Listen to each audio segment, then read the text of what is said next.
Hello mga kasimple bedside. Ito po ang aking salad for today's video.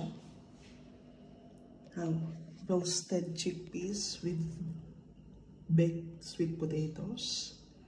Tapos nilagyan natin ng mangga, pipino, avocado, chili flakes, coriander seeds, coriander leaves, salt and pepper, cumin, paprika, yan, syempre olive oil at saka lemon.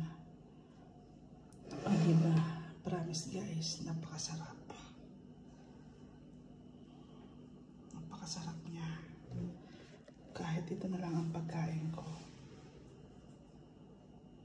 Grabe. Sarap.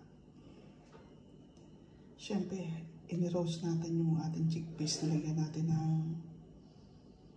cumin, turmeric powder, paprika, salt and pepper,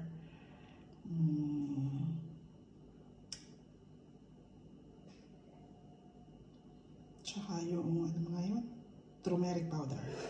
Yan. I-roast natin ng 20 minutes. Tsaka syempre olive oil.